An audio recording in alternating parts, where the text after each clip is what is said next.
Now, the rest of the story. Unplug the fans, make sure everybody can hear me. Yes, we had smoke from the Canada wildfires here the last 3 days, and this is probably the clearest it's been in the last few. That haze out there, I don't know if you guys can see that on the camera, but that's what that is. And they're actually saying locally there's people having some health issues over it because breathing. It's definitely affecting people being able to breathe. And I was actually just told that breathing that smoke in for a day is the equivalent of smoking 6 cigarettes. I've never smoked cigarettes before, so I wouldn't know, but everything they told me in health class growing up was smoking is bad for you. So, oh well, that's not me making a jab at anybody, because now they got the cool things like vaping and everything else. I went through, the 569 is already done, got it ready to go.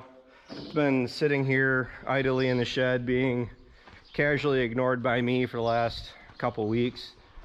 And we've gotten to the point where our alfalfa is starting to really bloom. I'd say probably 10% over the whole field. And then by the time we get around to cutting it, we're probably gonna have some really pretty flowers to look at as we're going across the field. The 566 probably needs the most work versus the 569. Went through and blew all the dirt and dust off it for the most part. After we get done using it, that's just something I started doing in the last few years. Growing up, it was very common to just back it in the shed, covered in chaff and debris.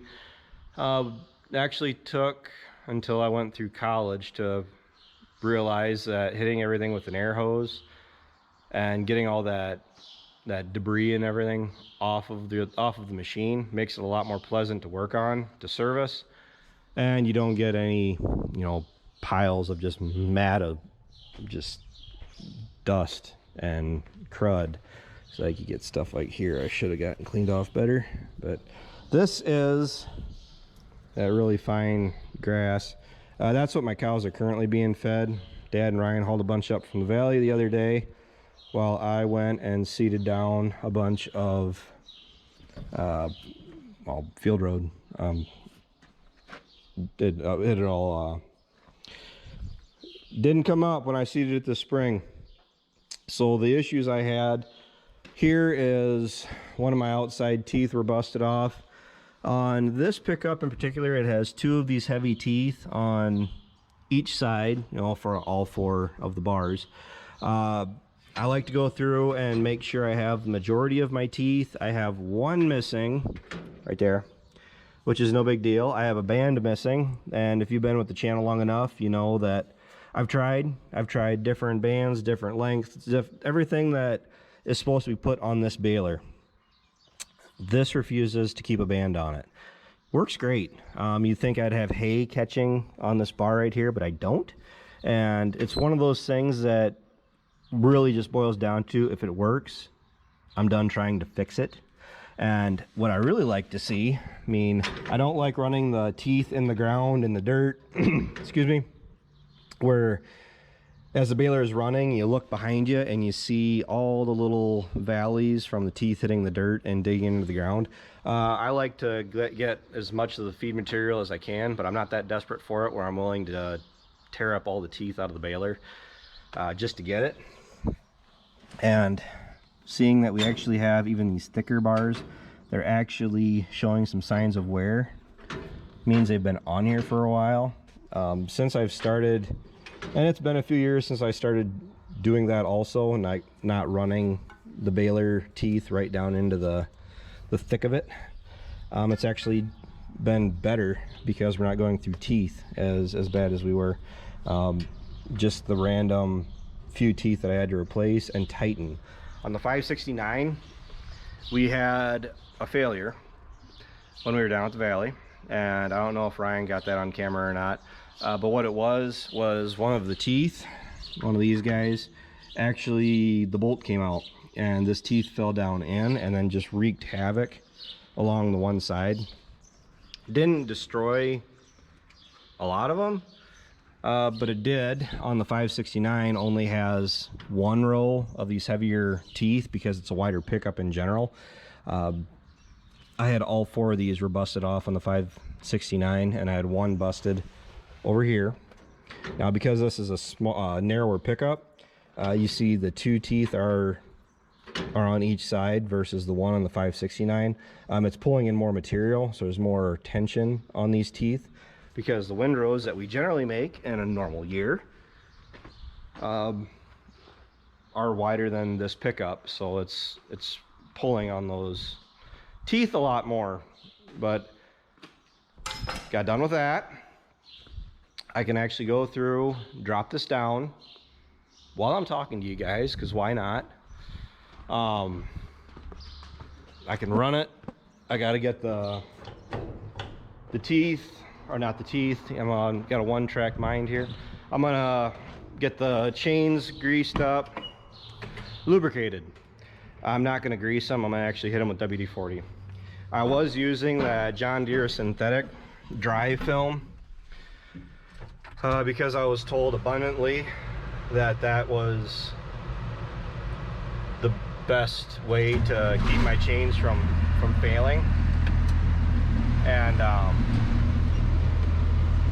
my chains are actually showing an awful lot of wear using that dry film synthetic. So I'm sure it would have worked better on the planter when we were set up for roller chains, because I did use it quite religiously on the planter set up the way it used to be.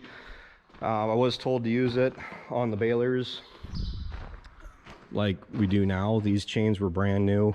This chain was brand new before we went down and made a whole 60 bales down at the valley before that rim broke.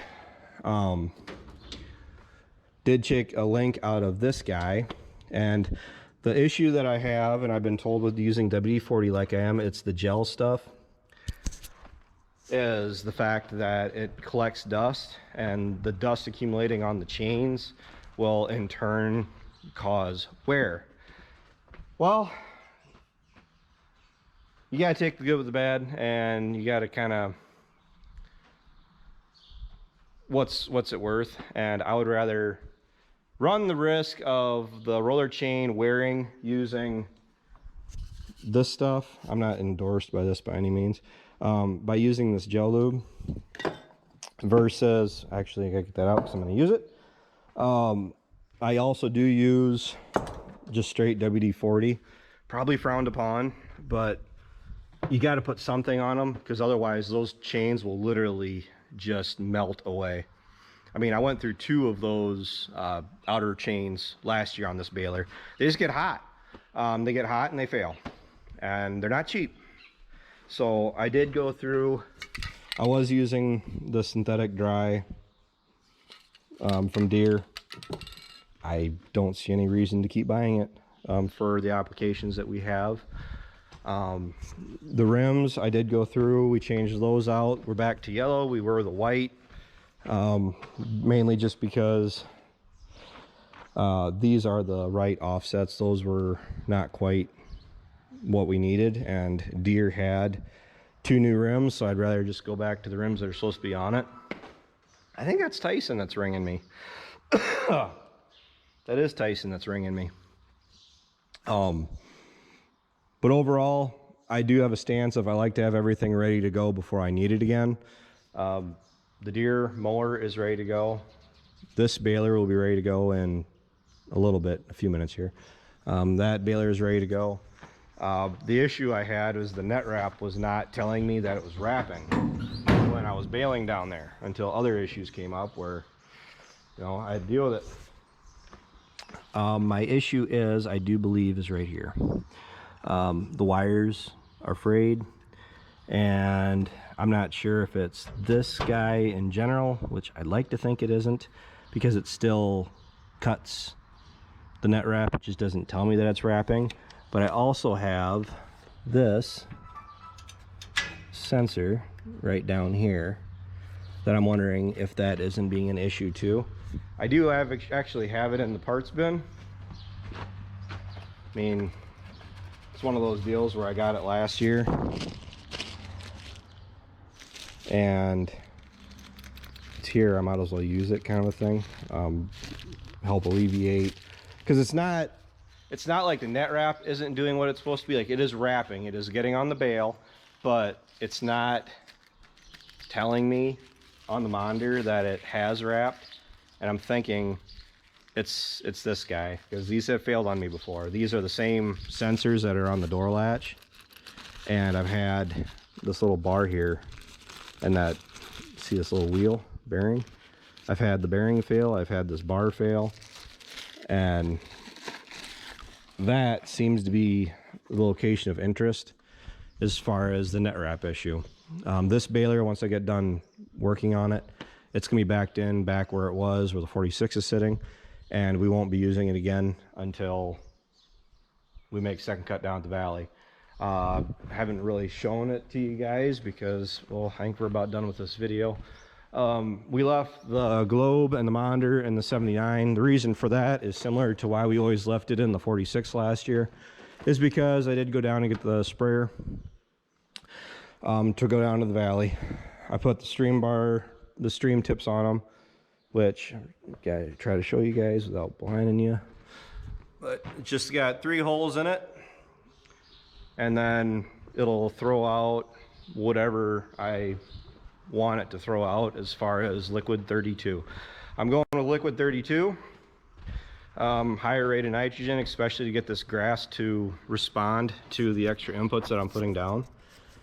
With the rain that we had, which was 1 3/10 inches a few days ago, really helped the row crops, I mean, act like they're doing something. I mean, at least paying their way.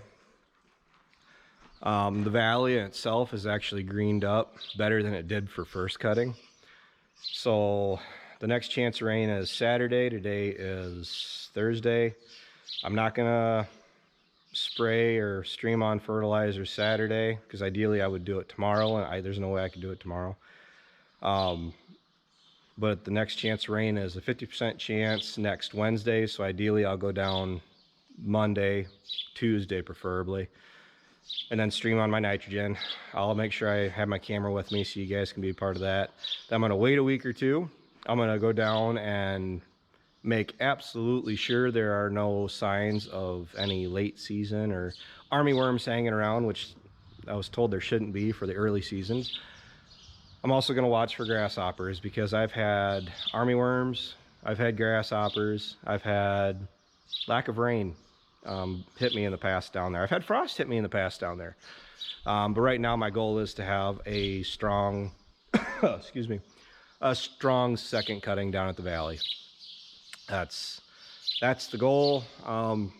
Looking at probably moving my first crop, make some room in the shed, and then if I can get some of that really nice green, healthy, fine, less stemmy, more leafy second cut, especially off the bottom, I'll throw that in the shed, and with the intention of using that for cow feed next winter, this summer, next winter, whatever. We got enough feed to get me through the summer as far as I'm concerned.